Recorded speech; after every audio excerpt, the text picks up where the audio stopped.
isa po dito, may kanya-kanya pong hawak na ministry. Maaring yung iba po ay nagtatanong, saan akong ministeryo? Anong ministeryong hinahawakan ko ngayon? Kasi may mga dito, may mga dual ministries. Yung iba po ay pastors, song leaders, nasa voice, nasa visionaries, nasa gatekeepers, nasa rhythm. Yung iba po hindi lang dual. 4 po ay pinupuntahan na nila. Pero saan nga po ba talaga tayo dinadala ng Panginoon? Meron naman pong iba dito na wala pa. Hindi pa nila alam, saan ba ako talaga? Kakanta ba ako? Tutugtog ba ako? Ano pinapagawa sa akin ng Diyos? Magtuturo po ba ako dito sa harap? Magtuturo ako sa mga bata? O ako yung una munang ay usher ministry? O taga-testimony muna? Ito, napakahalaga po lahat ng atin pong pag-aaralan. Spiritually naman po ang atin pong itatakal ngayon. Salamat sa Panginoon. Palakpakan po natin po yung pagtuturo ni Kuya JB, ni Sir JB po kanina. Talagang technically, talagang pulido na po yun. Pero napakahalaga po etong spiritual din po dahil ang pinaglilingkuran po natin ay hindi tao. Amen. Ang pinaglilingkuran po natin ay Diyos na lumikha at tumawag po sa atin. Kaya sa mga oras na ito, alamin naman natin kung ano yung mga panuntunan. Kung paano po tayo makakalakad o makakapamuno, makakahawak ng Bible study, ng mga prayer warriors. Paano po natin sila hawakan yung may pinagkatiwala po sa ating mga tupa. So tulungan po tayo ng Diyos habang tayo po ay nag-aaral po ng kanyang mga salita. Tayo po muna ay manalangin. Panginoon, nagpapasalamat po kami sa mga oras na ito. Diyos kayong mabuti, Diyos kayong tapat, Diyos na patuloy na nagtuturo at humuhubog sa bawat isa sa amin, Panginoon. Tunay nga po, ihanda niyo po yung aming mga puso habang kami po ay nag-aaral ng iyong mga salita. Alalahanin namin, Panginoon, na bawat mga salitang amin pong mapapakinggan, Panginoon, ay parte ng pagtutuwid, pag-aayos po sa amin upang makapaglingkod po kami ng naaayon sa inyong kalooban. Ako man po, Panginoon, ay nagpapakababa sa inyong harapan, nagpapaturo sa inyo, Panginoon, ano po yung nais niyong sabihin ko, ano po yung nais niyong ituro ko, Panginoon, ang makakapagpalakas sa bawat isa po sa amin. Tulungan niyo ako, samahan niyo ako, at samahan niyo kami, Banal na Espiritu. Pagtagumpayin niyo po kami sa oras na ito sa pangalan ni Jesus. Palakpak po muna para sa Panginoon. Amen. Kanina pong umaga, habang ako po yung nakikinig po, wala po akong dalang panangga. Kasi expectation ko na po ito. Pagpasok ko pa lamang po ako, tuturuan na ako ng Diyos. So bawat mga binibigkas, amen. At napapayuko na lang ako.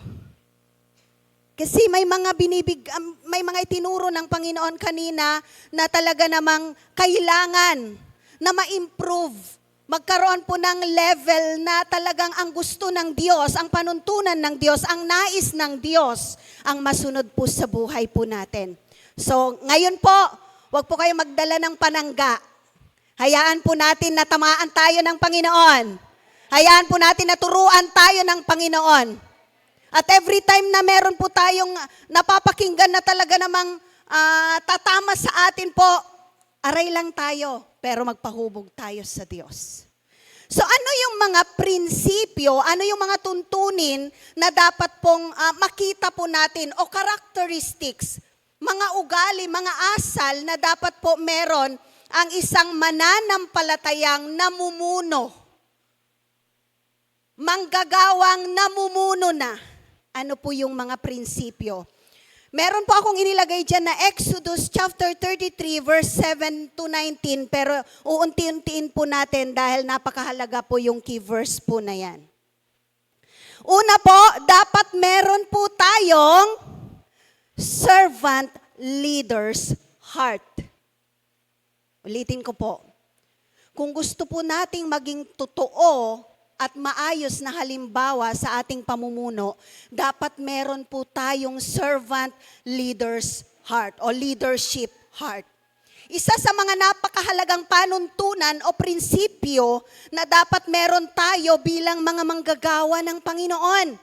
Dapat tayo'y nangunguna sa anumang ministeryo sa ating kinabibilangang iglesia na meron pong servant leader's heart. Anong ibig sabihin pag servant leader's heart? Iniisip natin yung kapakanan ng iba kaysa yung sarili natin. Iniisip natin yung pangangailangan ng iba, hindi man sa finansyal, kundi yung espiritual na pangangailangan ng mga taong ipinagkatiwala sa atin ng Diyos kaysa yung ating sarili. Ano yung ginawa ng ating Panginoong Hesus sa John chapter 13, 5-9? Hinugasan niya yung mga paa ng mga apostol. At ang sabi pa nga ni Pedro, buuin mo na, Panginoon, pati yung ulo ko.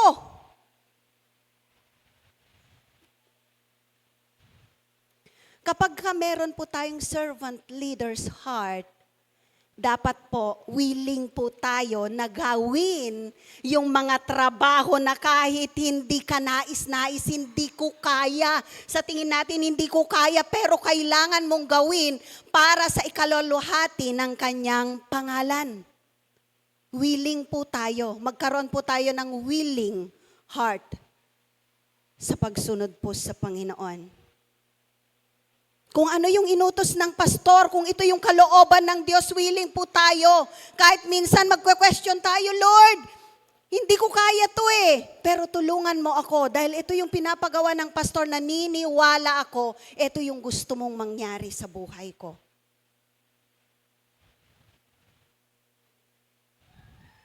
Kapag ikaw ay leader, ito dapat yung makita nyo po, o makita po natin. Ikaw ang mangunguna at hindi ikaw yung nag-uutos. Amen. Patotoo po yung tagapanguna po natin mula po nang nagsimula po siya. Ulitin ko po, ang leader, siya po yung nangunguna, hindi tagapag-utos. Ito yung ibig sabihin ng servant leader's heart. At bilang kasama sa team, praise and worship team, instrumentalists, dancers, sa mga speakers and teachers, sa ushers and sa intercession. Bawat isa po sa atin ay kabilang po sa isang team. At ang trabaho po natin bilang isang servant leader ay tumulong sa pagpapaunlad, una, at aalalayan po sila sa paglago. Amen. Isipin na po natin kung sino yung mga inilalagay ng Diyos sa ating mga buhay na hinahawakan po natin. May mga nag-handle po ng Bible studies. May mga nag-handle po ng cell groups.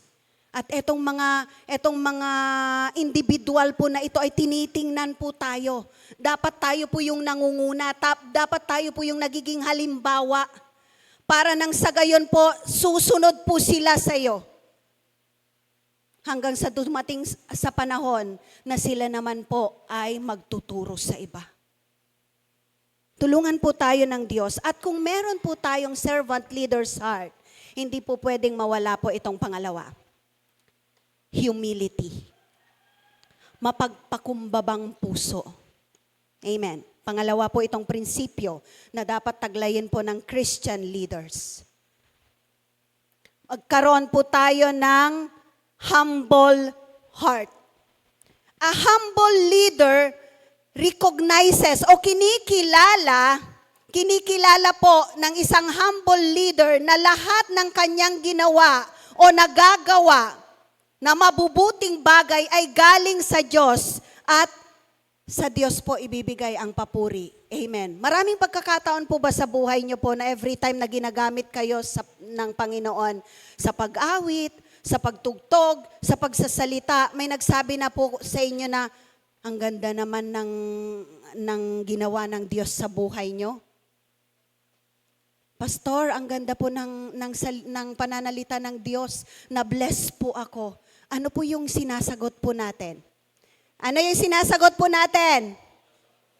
Sa Diyos ang papuri.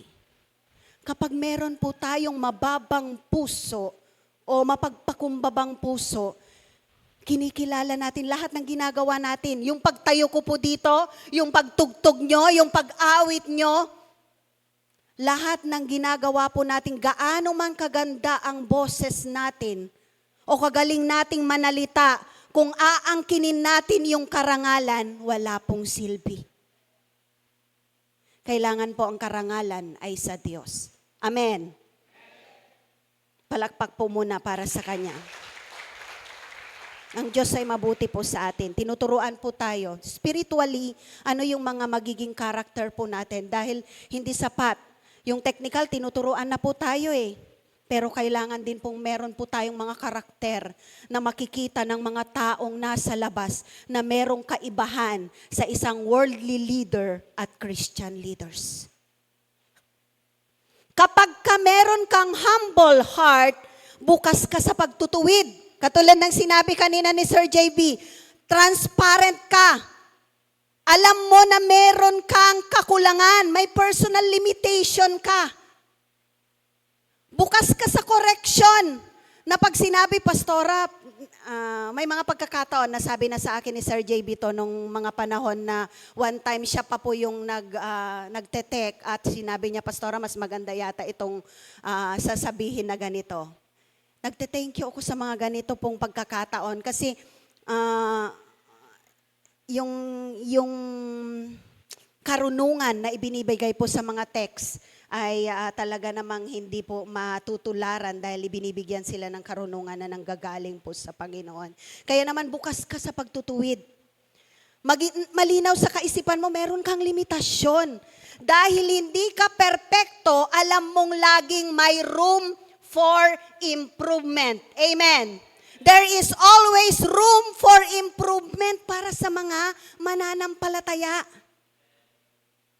Lahat ng bagay na ginagawa po natin, may improvement pa, may itataas pa yan. May tataas pang level. Bawat ginagawa po natin, natutuwa ka pa nga kapag may nagawa ang iba na mas higit na nagagawa kaysa nagawa mo. Ikaw pa nga yung mga cheerleaders po. Ito po lagi yung sinasabi kong nagiging patotoo ko po. Ako po ay tumatayo po sa pulpitong ito mula po ng 2010 po ako pinaumpisahang patayuin ng pastor ng midweek service po at sa mga iba-ibang pong churches po natin. 2010, nasa senior year pa po kami ng Door of Faith po.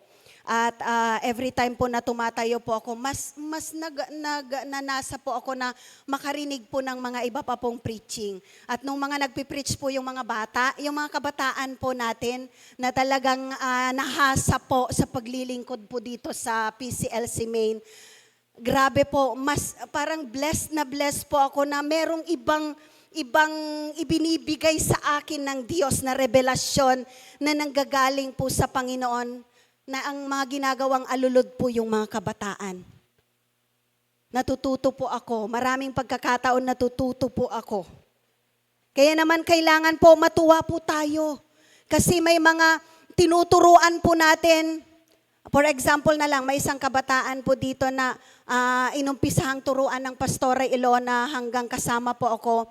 Ngayon po ay nagagamit na po siya ng higit ng Panginoon. At natutuwa po ako every time na nagtuturo po siya, mapasauyo man o mapasentro o saan man po, ay tunay nga pong natutuwa po ako na talagang ginagamit po siya ng Diyos effectively sa pagtuturo po. Tulungan siya ng Diyos lagi na matuto siyang magkaroon ng mapagpakumbabang puso.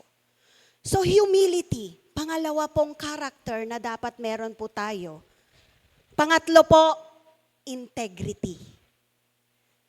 At kasabay po neto yung pang-apat, yung faithfulness. Ano ang kaibahan ng integrity and faithfulness? Nung tiningnan ko po doon sa Bible, ay sa English, Tagalog, at saka sa dictionary, wala pong masyadong pagkakaiba. Yung integrity po is built-in, nasa puso na ginagawa po. Yung faithfulness po, inilalagay po sa action. Na ipapakita na po yung faithfulness. Yung integrity, loyalty, honesty, pare-pareho po yan. Kapag meron po tayong integrity, Ang asal natin, ang pananalita natin, ang paniniwala natin ay dapat nakahanay sa panuntunan ng salita ng Diyos. Meron po tayong pagtatapat, meron tayong katapatan. Isinasagawa natin, sinasanay natin yung mga sarili natin na namumuhay ng may katapatan. Namumuhay po tayo na naipapakita po natin na ang ginagawa nating paglilingkod ay tunay nga pong nanggagaling po sa Diyos. Okay lang na sabihin po natin na ang Diyos ang nakakasaliksik ng puso po natin. Alam niya yung pagtatapat natin sa Panginoon, pero kailangan maging buhay na patotoo tayo sa mga nasasakupan natin. Kailangan makita nila yung katapatan natin. Katapatan natin sa pagbibigay, katapatan natin sa paglilingkod, katapatan natin sa kakayahan na ibinigay sa atin ng Diyos. Kasi ang dami pong nagsasabi na, alam ng Diyos yung puso ko. Pero kailangan may nakatingin sa atin eh.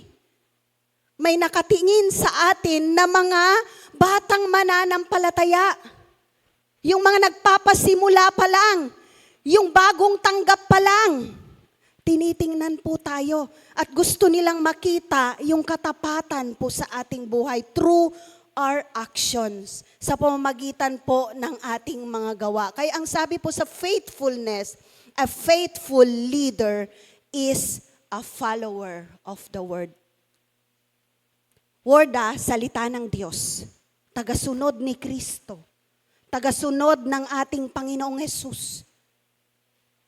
Faithful sa pakikipagrelasyon sa Diyos. Sa pag-iikapo. Sa pagdalo. Faithful sa family. Faithful sa marriage. O yung pag-aasawa. Yung kayong mag-asawa, faithful kayo sa isa't isa. Makita sa atin yung faithfulness and consistency. Hindi ka lang faithful pag nasa church ka, pero pag nasa bahay ka na, wala na. Ay, hindi ako ngayon, hindi ako yung pastor na tatayo ngayon, hindi ako usher ngayon. Kaya, hindi muna ako a-attend ng gawain. Hindi muna ako magde-devotion, hindi naman ako gagamitin sa pagtugtog eh. Hindi naman ako magpapaawit ngayon. Yung faithfulness is beyond. Hindi lamang nasa loob ka ng church, hindi lamang sa panahong gagamitin ka, hindi lamang sa panahong tatayo ka, hindi lamang sa panahong magtuturo ka para sa mga bata, magiging tapat ka sa oras, sa panahon, sa pagdalo, sa pag-iikapo. Faithfulness. Ginagawa po natin ito, nasa loob man tayo ng iglesia, gumagawa man tayo sa mga paglilingkod na ipinagkatiwala sa atin o nandun tayo sa labas. Panglima, compassion and love. Ano yung pagkakaiba ng empathy at sympathy? Kasi itong compassion is consist of empathy and sympathy. Kapag sinabing kaawaan, kapag sinabi mong naaawa ka, pero wala kang ginagawa, nakikisimpatya ka lang. Pero ang sinasabi po ditong compassion, it's an empathy. Na inilalagay mo yung sarili mo doon sa kinalalagyan nila, nararamdaman mo yung nararamdaman ng tao. Yung pinagdadaanan nung hinahawakan mong tupa, ipinaparanas sa'yo at gusto mo silang abutin. Meron kang compassion. Kapag good leader at tama yung puso mo, puno ka nito.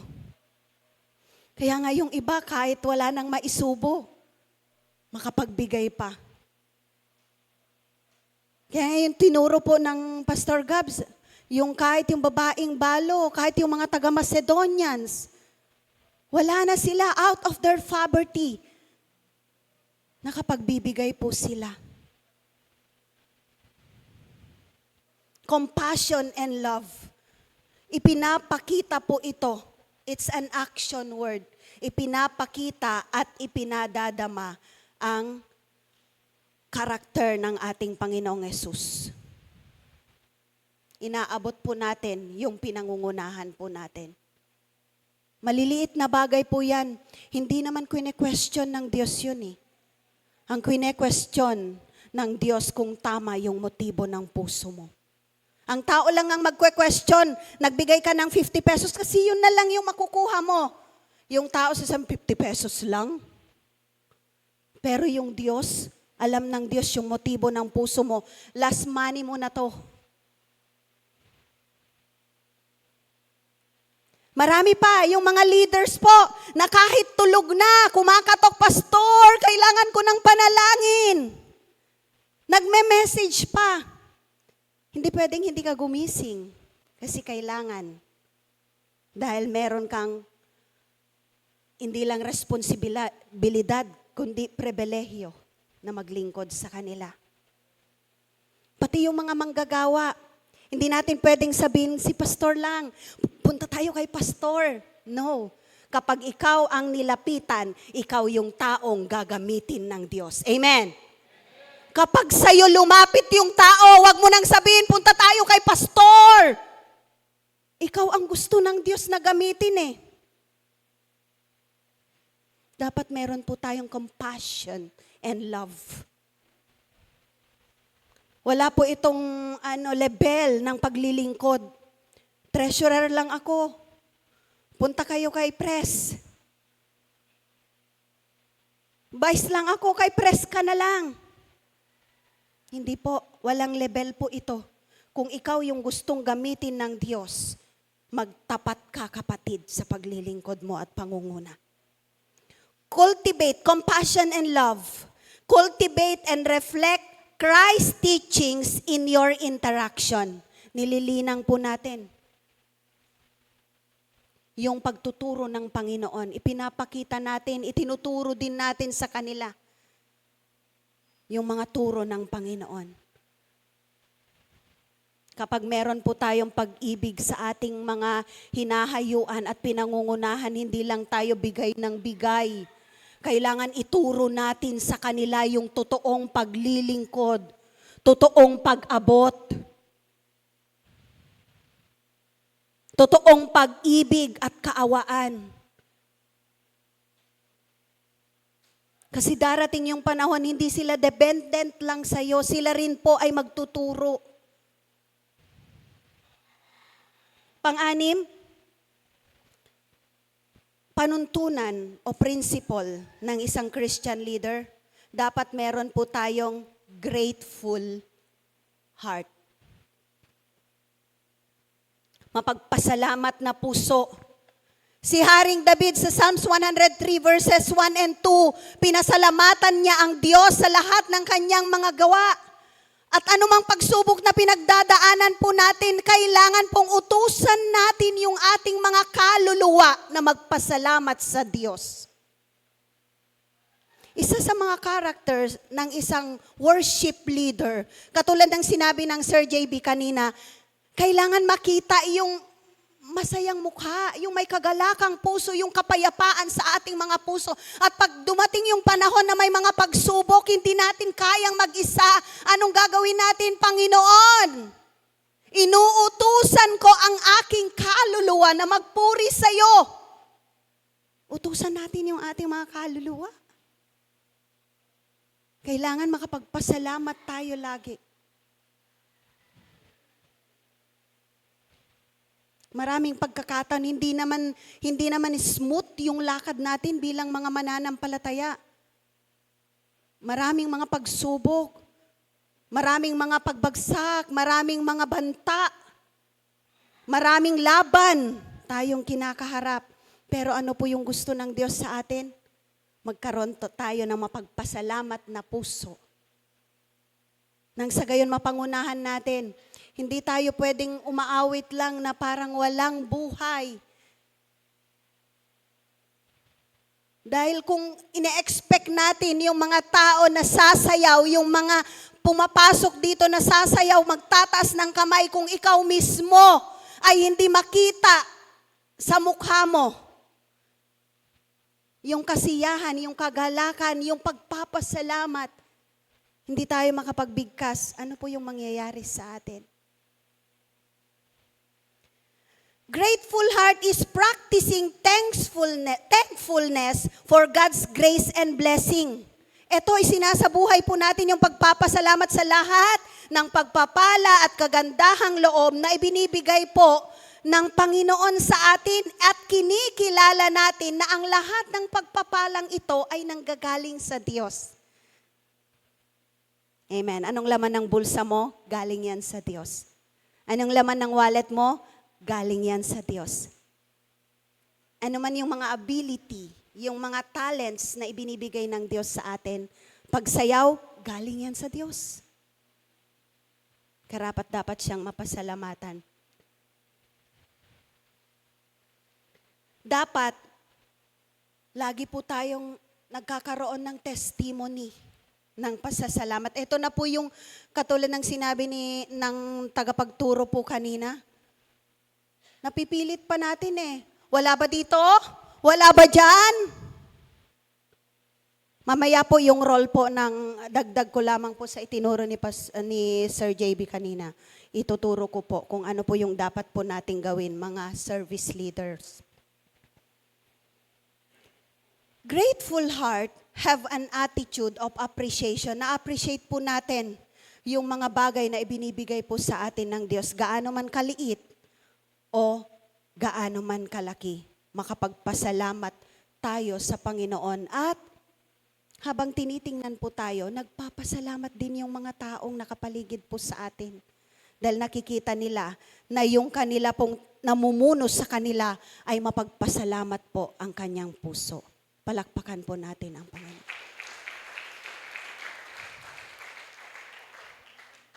7. Hindi po ito practical Dapat maging buhay po natin ito. Magkaroon po tayo ng a heart of generosity o heart of giving. Hindi lamang sa pag-iika po, tayo po nagbibigay. Hindi pa po tayo nagbibigay pag nag-iika po tayo, mga kapatid. Yung pag-iika po sa Panginoon yan. Kailangan mong ibigay yung pagbibigay, yung bukas sa puso mo, bukal sa puso mo. Magbigay ka sa pangangailangan sa mga iglesia. Abutin mo yung pangangailangan ng mga taong nakapaligid po sa atin, hindi lamang financial. Pwede namang pagkain. Pwede namang crops. Kasi doon sa Old Testament, meron nga po akong napakinggan yung tithes daw ay hindi sa mga pastor, kundi sa mga Levita. Ang tithes daw, ang form of tithes sa Old Testament ay through crops, yung mga ani.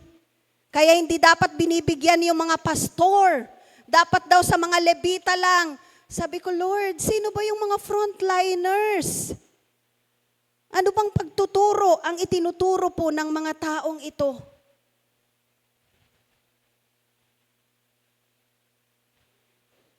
Tandaan po natin, inuulit ko po, kapag ka nag-iika po tayo, hindi pa tayo nagbibigay sa Panginoon. Hindi pa tayo nagbibigay. Kailangan ma-develop po sa atin dahil tayo po yung mga namumuno, tayo na po yung mga manggagawa sa iglesyang ito. Bawat isa sa atin may ipapahawak ang Diyos. At kailangan maging magandang halimbawa po tayo. Magsimula tayo sa mga maliliit na bagay. Magsimula tayo sa mga maliliit na pagkakataon na binibigay sa atin ng Diyos.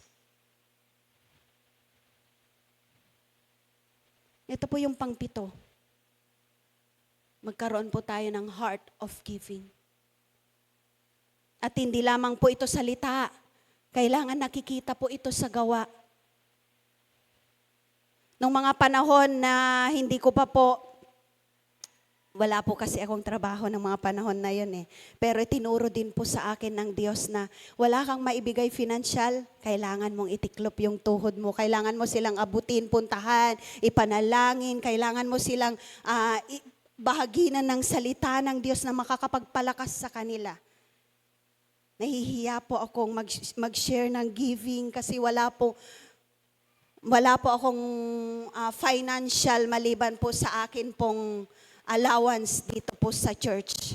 Pero salamat sa Panginoon dahil unti-unti ay tinuturuan po ako ng Diyos, hindi na lamang po sa pagluhod, kundi sa pagbibigay po, pag-abot. Kapag nagbibigay po tayo, may effort.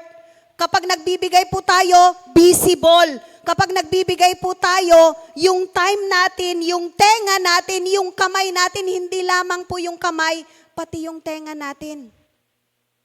Kapag kalalapit si sister para humingi po ng counseling, hindi ikaw yung salita ng salita. Maraming pagkakataon na kailangan lang nila ng tenga na makinig.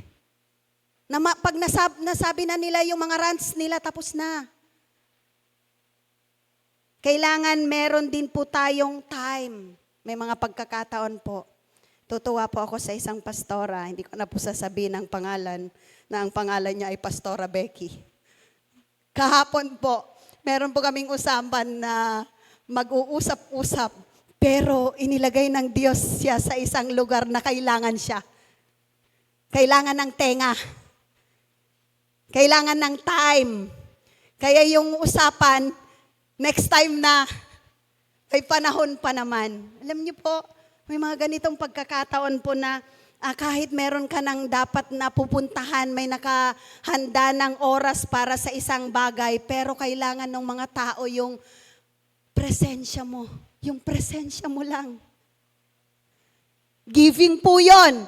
Hindi po yun pera. Amen. Giving po yun.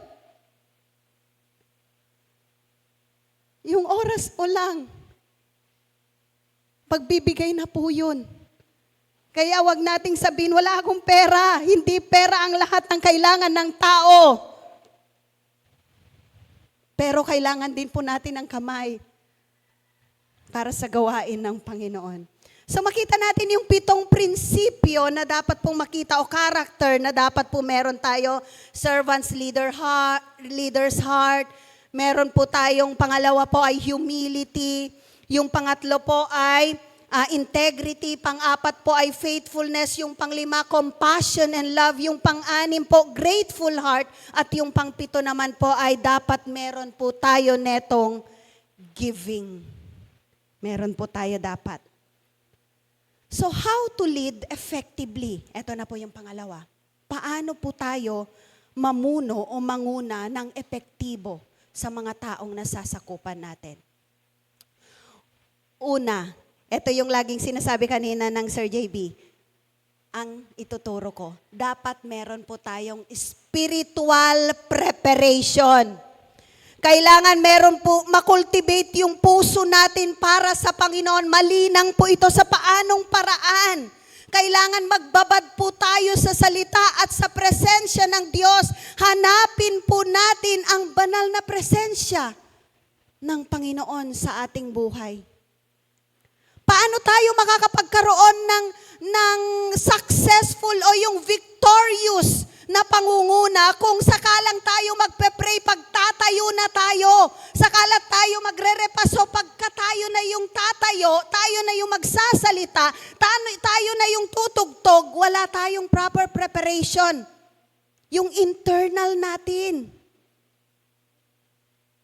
Kailangan po hanapin natin. Ito yung ginawa ni Moses. Pag binasa po natin yung 33 verses 7 to 19. Nakagawian na ni Moses sa 7 na pumunta sa isang malayong lugar kung saan itinatayo yung toldang tipanan para kaugnayin ang Panginoon. At ito rin po yung sinasabi sa Matthew chapter 14:23. Pagkatapos niyang larga o ipapalaot na yung mga alagad, anong ginawa ng Panginoon? Pumunta siya sa isang ilang na lugar at nanalangin hanggang madaling araw. Makikita din natin yan sa Lucas 5:16. Kung saan naghanap ang Panginoon ng isang quiet place, kung saan makaugnay ang Panginoon. Kasi ang dapat po nating ninanasa, makinig mga manggagawa, ang dapat po nating ninanasa, ang karangalan at kaluwalhatian ng Diyos ay bumaba sa ating kalagitnaan. Huwag kayong pumayag na puro nandito lang yung ituturo natin. Huwag kang pumayag. Sinabi ni Moses, huwag muna kaming palabasin dito kung hindi ka lang din naman sasama. Huwag mo na akong paakyatin, Lord, kung walang kapangyarihan mo, kung walang pagtuturo mo. Dapat dinedesire po natin yung God's glory. Tulog na kayo? Spend time in prayer and scripture to deepen your relationship with God. Magkaroon po tayo ng oras. Magkaroon tayo ng panahon.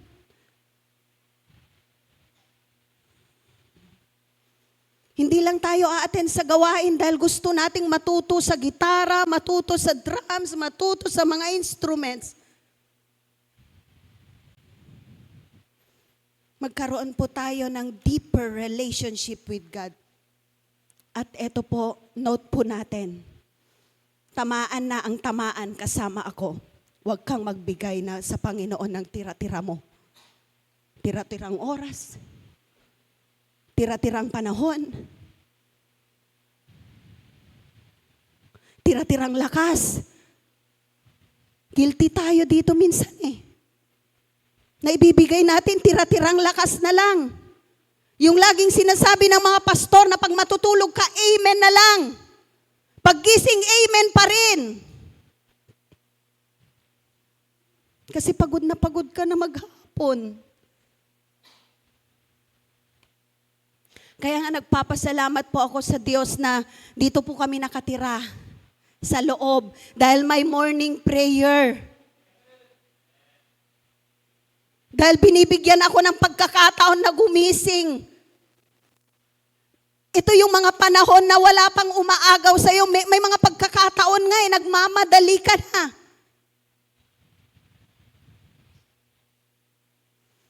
Spend time in prayer. Uulit-ulitin ko, spend time in prayer kung gusto po natin ng victorious Christian leadership.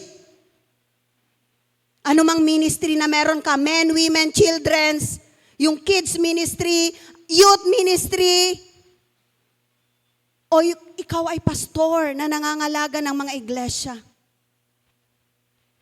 Kung ikaw ay leader sa music ministry, anuman ang ministeryong ipinagkatiwala sa Diyos, ng Diyos sa iyo, huwag mawala yung quality time mo, yung devotion time mo sa Panginoon. Magpasalamat po tayo na may nagpapaalala po sa atin kapag hindi ka na nakapag-devotion. Dahil kapag hindi ka na pinaalalahanan, masasanay ka, kapatid. Amen? Magpasalamat ka sa pastor mo. Magpasalamat ka sa leader mo. Huwag kang magalit, huwag kang magtampo, huwag kang masaktan pag pinagsasabihan ka, wala kang journal. Wala kang devotion. Kasi eto na nga lang yung link natin ay yung devotion para makapagbuklat ka ng Bible.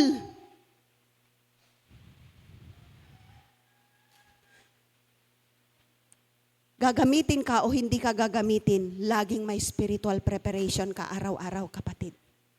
Laging may pakikipagniig ka sa Panginoon. Kung gusto mo ng mas malalim na intimate relationship sa Panginoon at makakapamuno ka victoriously, kailangan mo po etong bagay na to. Effectively.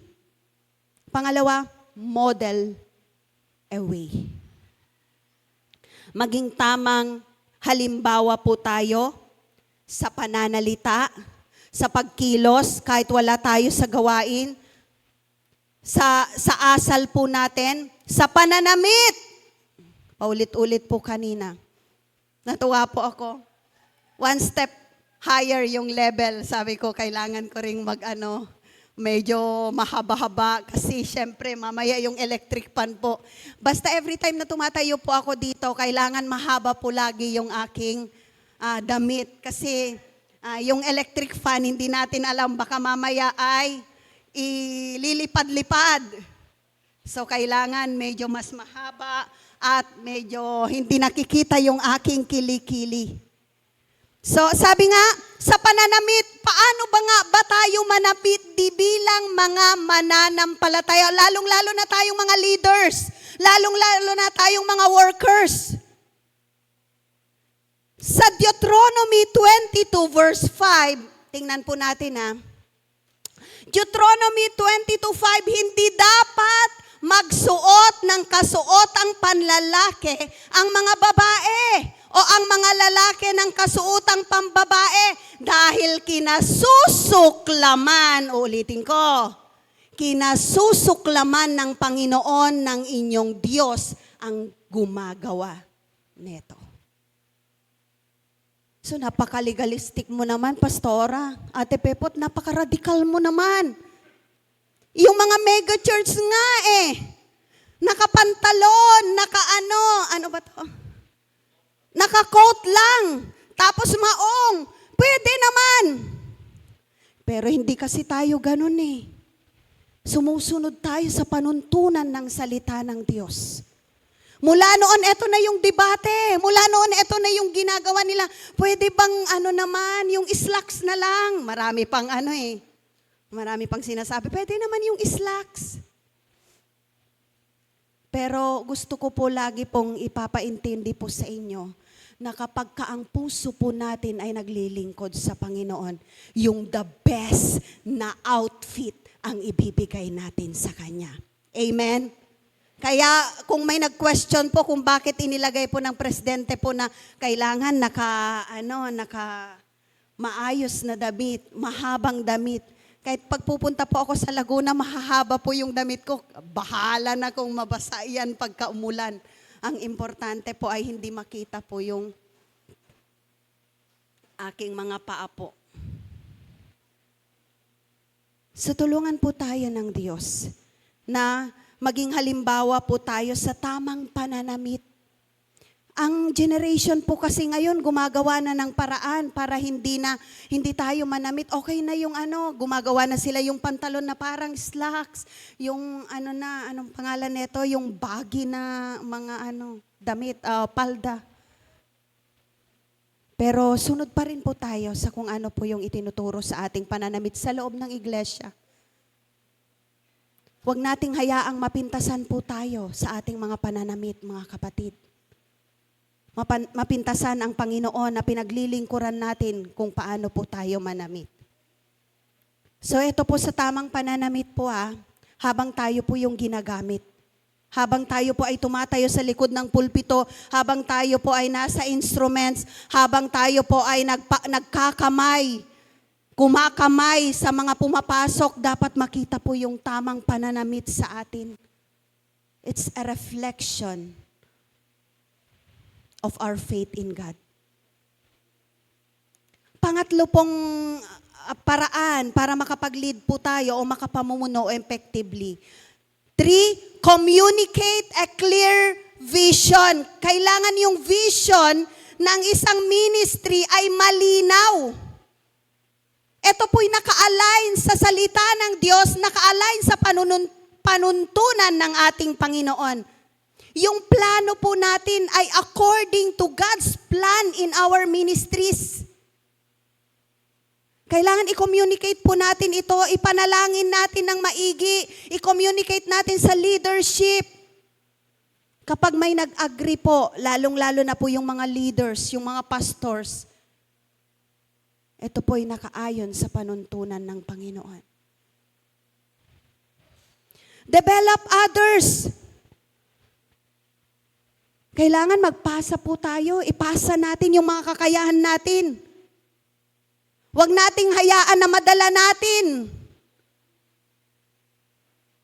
Sa buhay na walang hanggan, wala tayong napasahan, wala tayong Titus, wala tayong Timothy.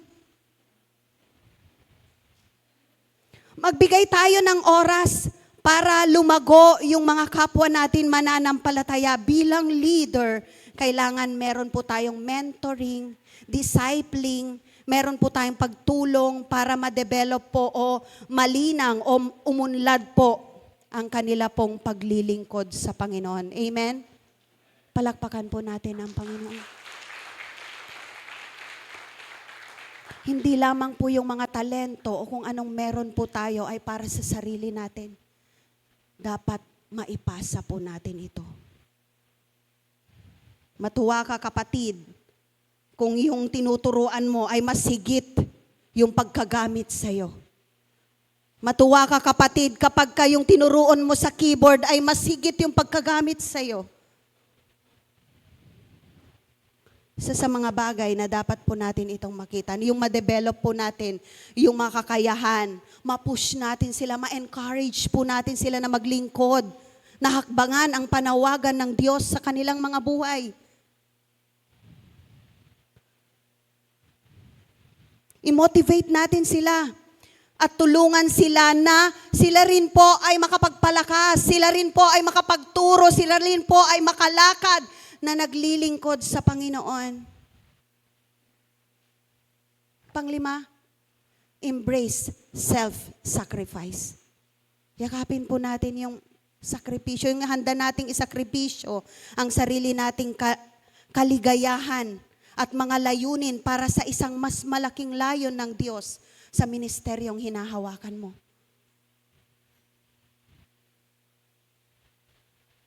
Ibaling hindi ka muna masiyahan ngayon. Hindi ka okay ngayon. Pero kung ang sinusunod mo yung kalooban ng Diyos, yung layon ng Diyos sa buhay mo, mas higit po ang magagawa mo. Kapag ka self-sacrifice, inuuna ang pangangailangan ng taong pinamumunuan mo bago ang iyong sarili.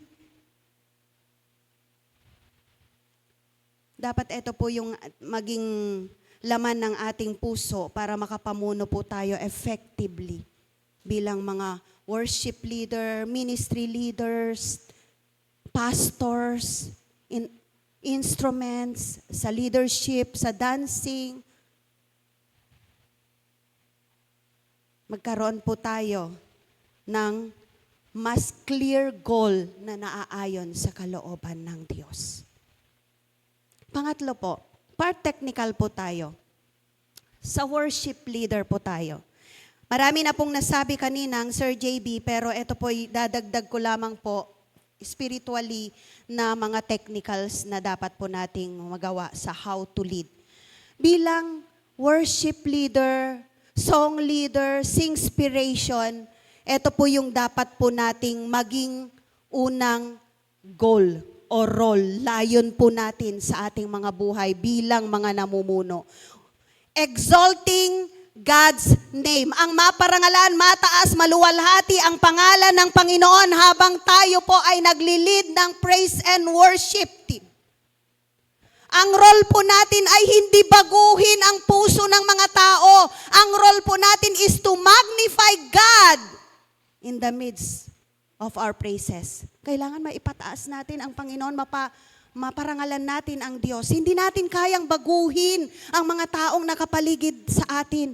Ang may trabaho po nun, ang Diyos, ang banal na Espiritu. Ang role lang natin, itaas natin ang Panginoon. Makita sa ating mga buhay yung pagpupuri. Makita sa ating mga buhay yung pagsamba. Dahil ang role po nating pangalawa is to help the church connect with the Creator. Kapag ka tayo po ay umaawit, nagagamit po yung mga awiting ito para makakonect yung mga mananampalatayang dumadalo sa pagpupuri, sa pagsamba, sa manlilikha po natin. Lagi nating isipin, hindi po tayo yung mga pastors. Remember our duty. Kapag tayo'y nagpapaawit, lead in praise. Ito po yung trabaho natin. At kapag kaalam po natin na kumikilos ang higit ang Panginoon, kaugnayin na po natin yung pastor natin. Kapag dahil kumikilos ang Panginoon, nag-o-overtime na tayo sa praise and worship, tingnan mo na yung pastor mo nakatingin sa'yo. Kailangan meron kayong connection ni pastor. Praise and worship leaders. Hindi lamang connection sa pastor, kundi connection din po sa instruments, sa mga instrumentalists. Dapat totoo din po tayo sa ating pagpupuri.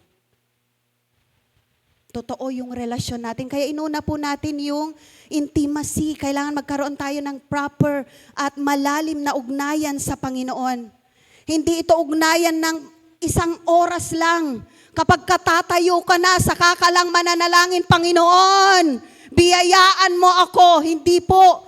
Pinapanday po yung atin pong relasyon ng maraming panahon.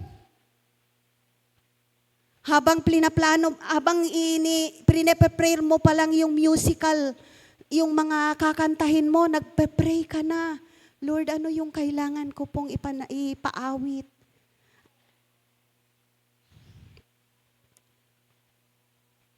Kung may spiritual preparation po, dapat may musical preparation po.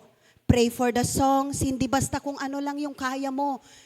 Hindi lang yung kung ano yung gusto mo. Hindi lang yung okay sa'yo dahil kaya kong kantahin ito, kaya kong itaas yung aking mga kamay. Kailangan ipag-pray mo, ito ba yung pangangailangan na awitin? Pagkatapos mong mag-pray, makipag-communicate ka sa pastor mo. Pastor, ano ipapaawit mo? Ano yung tema mo? May mga pastor na magsasabi kung ano yung inilalagay ng Diyos sa'yo. May mga pastor naman na magbibigay ng temang awitin na gusto nilang ipaawit, isang awitin. Dadagdagan mo na lang sa biyaya ng Panginoon at pagtuturo. May mga pagkakataon na pagka walang ibinibigay si pastor, merong mga klase po ng pag-awit, may progressive, yung pagpapasalamat sa Panginoon, yung pagpupuri sa Panginoon, yung pagsamba sa Panginoon. Kung walang temang ibinigay ang pastor sa'yo.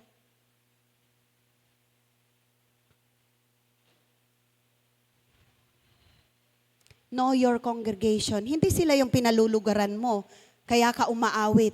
Pero alamin mo rin yung pangangailangan nila. Baka kumakanta ka ng singkupado, sayaw ka ng sayaw ng singkupado, hindi na pala makapalakpak yung mga congregation dahil hindi nila maintindihan yung awitin. Dahil singkupado yung tugtog, hindi sila makasayaw, hindi nila maitaas yung kanilang kamay, hindi sila makapag-wave sa kanilang kamay para parangalan ang Panginoon. Hindi lahat po ng naririnig po natin na mga awitin po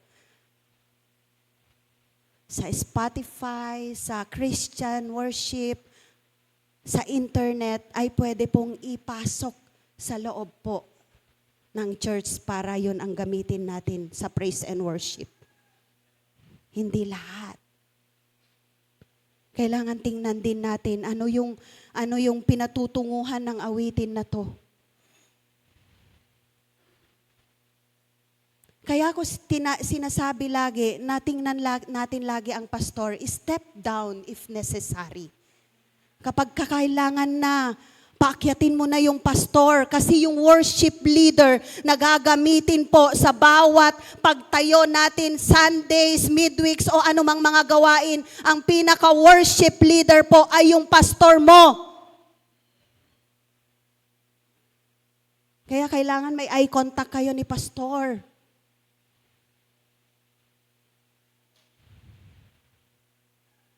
Team communication. Kailangan may communication kayo lagi. Baka mali-mali pa yung senyas mo. Kung hindi mo na maintindihan yung senyas mo, umawit ka na. Awitin ulit natin sa koro, minsan pa.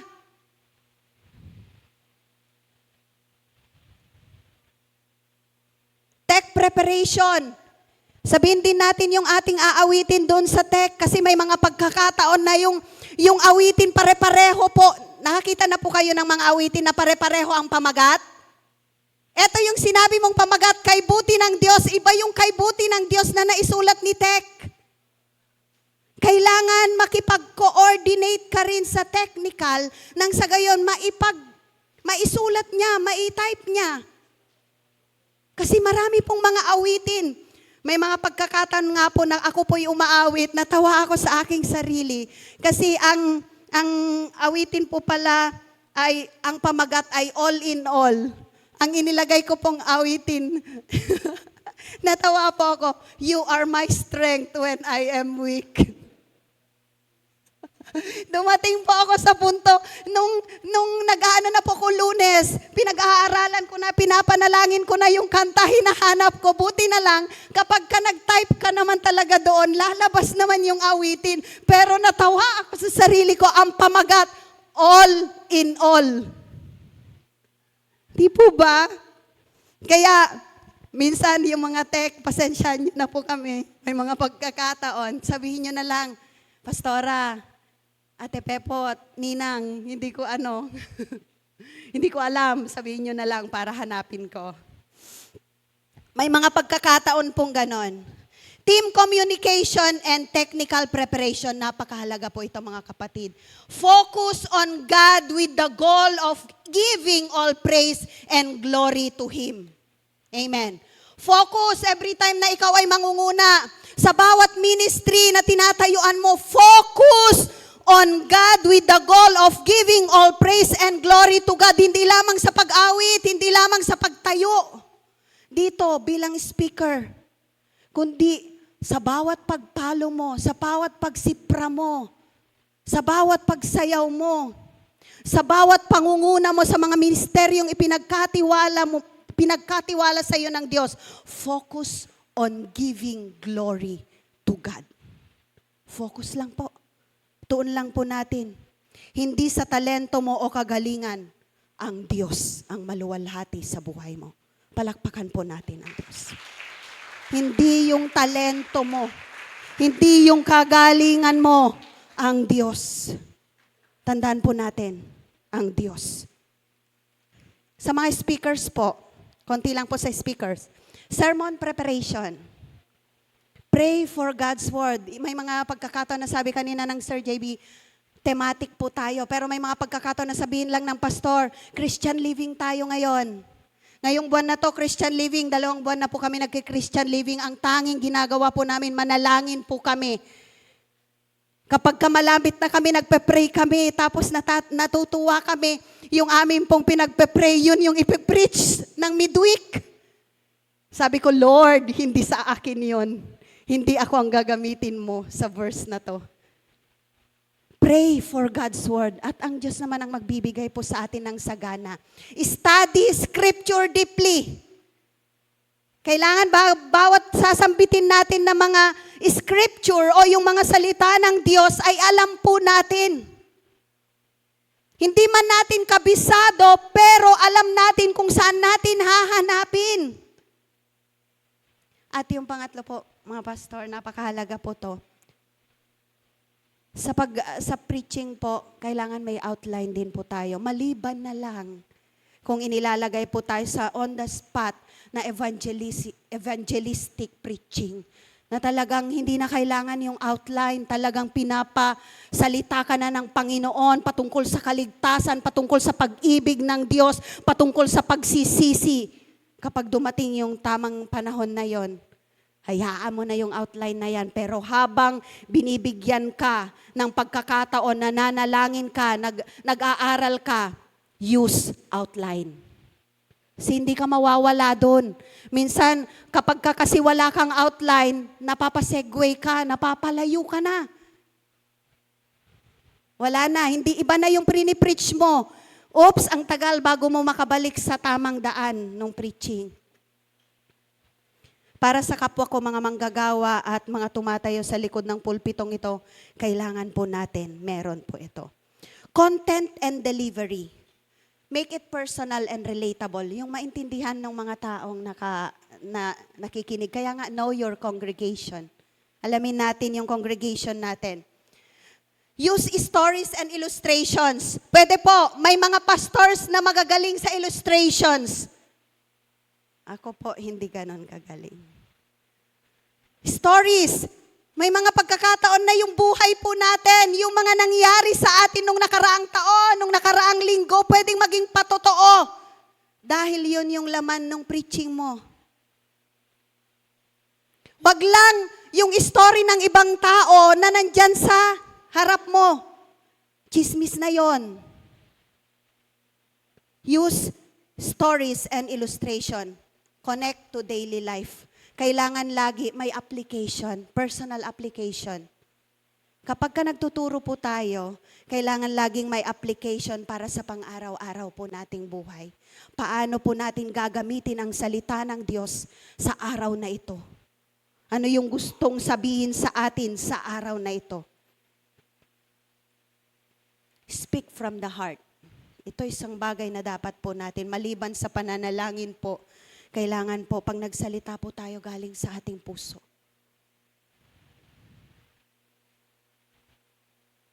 Kanina, sinabi, practice your sermon. Hindi ako masyadong humaharap sa salamin.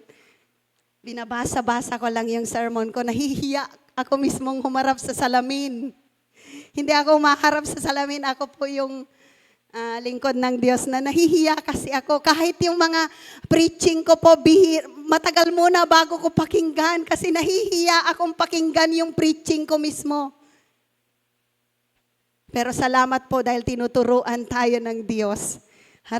Try ko po one time. Try ko po. Welcome feedback, listen to others. Kailangan magkaroon po tayo ng teachable heart. Bawat pastors, bawat mga tumatayo, teachers, leaders na pinapatayo po dito sa likod ng pulpitong ito, nagtuturo po sa mga childrens, kailangan meron po tayong teachable heart. Remember, hindi po tayo perpekto. May mga pagkakataon na nakakagawa po tayo ng hindi maayos. Katulad ng sinabi ko kanina, may mga pagkakataon na pag gumagawa po ako ng mga outline ko po, may mas maganda pong salita. At salamat po sa mga tinuturuan ng Diyos. Be authentic, lagi po ito. Embrace new ideas. Kailangan po, nakakatuwa, attend tayo sa mga revival service, sa Door of Faith, attend tayo sa mga worship seminars, workshop, discipleship, may mga pagkakataon na binibigay sa atin ng Diyos. Maging maingat lamang po tayo kung saan tayo dadalo. Ask the help of the Holy Spirit. Kailangan hingiin natin yung tulong ng banal na Espiritu. Sa intercession naman tayo. Uy, huwag kayo matulog, intercessors. Preparation is the key. Dagdagan ko lang yung sinabi kanina ng speaker. Focus on prayer and core purpose. Kailangan ito lang yung focus natin every time na nananalangin tayo. Petition in intercession for others. Ito lang. Ito lang yung purpose natin. Tayo yung tagapanalangin. Be sensitive. Maging sensitibo tayo sa iba't ibang pananaw. At yung pang-apat, avoid expressing personal opinion, particular on controversial issues. Dito pumapasok yung mga sinasabi nilang holy chismis. Ipag-pray nga natin si ganito, ang dami nang lumabas na kwento. Controversial pa. Ipag-pray na lang natin mga kapatid. Yung sinabihan mo rin, sabihin din niya sa katabi niya, ipag-pray din natin. Controversial. Kaya maging maingat po tayo. Avoid expressing personal opinion. Kung dito po tayo sa gawain ng Panginoon ginagamit ng Diyos, ito lang po yung ipag-pray natin. Malibang meron pong ibigay pa ng Diyos na ipapanalangin natin. Kapag may prayer request, i-generalize na. Huwag nang pag-usapan yung pangalan. Kasi ganito, kasi ganyan, ito kasi yung ginawa niya wala nang ganon. Ipag-pray na natin. Service leaders, guides congregation during service. Sila po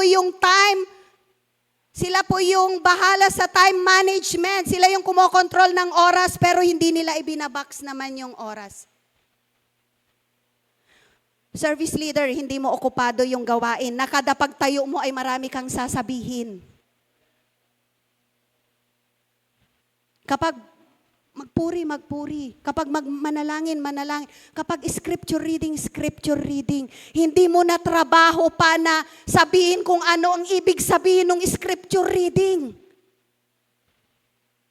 Parangalan mo na ang Panginoon pagkatapos mong mabasa. Service leaders facilitates a collective spiritual experience through prayer, music, scripture, and testimonies. Kaya naman, ang service leader po ay crucial po yung trabaho. Siya po yung planner. Nakikipag-collaborate siya sa mga pastors, sa mga leaders, ano yung mga gagawin. At, ito po yung isa sa mga normal na lagi pong, hindi naman ganun kalaking kamalian dito po sa church, yung testimonies. Meron po tayong A, B, C, D, E, F, G. Kay Pastora Benny, A, B, C, D, E, F, G pa nga eh. Go back to your seat yung pinakalas. Pero hanggang D lang muna ako.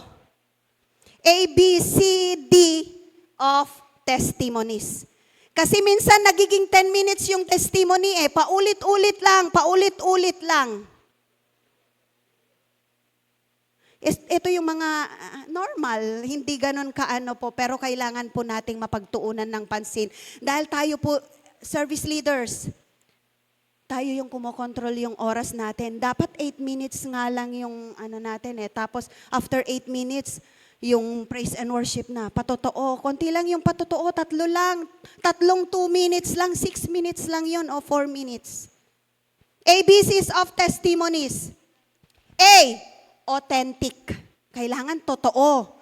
Kapag ka nagpapatotoo ka, kailangan ito yung nangyari sa buhay mo, hindi nangyari sa buhay ng kapitbahay mo. May segue kasi minsan, kapitbahay pa eh, si ganito kasi. Pero salamat sa Panginoon. Pangalawa, brief. Kung paano mo paiiksiin na kahit maiksi lang, itinuro kanina, na maiksi lang pero pareho lang din naman yung meaning. Brief. Ang pangatlo, Christ-centered. Pagsubok o pagpapala, sa Diyos ang papuri.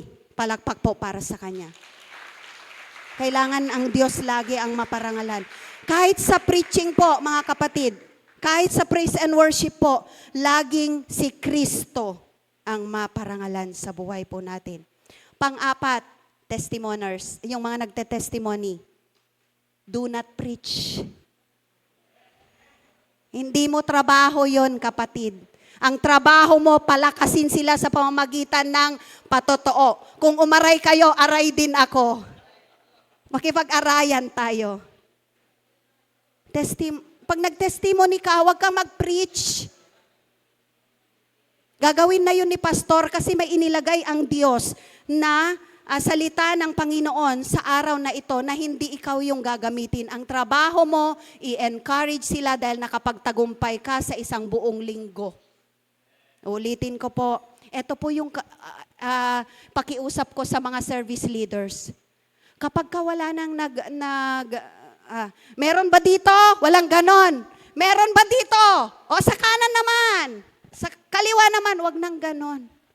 Kausapin nyo na, gusto mo bang magpatotoo, kapatid? Pag hindi, lapit ka ulit sa iba. Gusto mo bang magpatotoo? Kapag hindi naman, wala kang isang tawag lang, sino po yung nais magpasalamat sa Panginoon?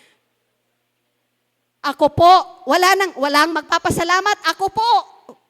Kapag ka walang magpasalamat, sabi mo, ako po nagpapasalamat sa Panginoon. Maging alerto ka lang. Tulungan po tayo ng Diyos. Yung mga common mistakes natin, hindi naman siya ganun ka-mistakes, pero gusto natin medyo mas mapapaano lang po yung gawain ng Panginoon. Mapapaayos lamang po. So ulitin ko po sa mga nagte-testimony, maging totoo tayo sa patotoo natin. Paiksiin lang natin yung naiintindihan pa rin po. At Christ-centered dapat. Higit sa lahat, huwag tayong mag-preach.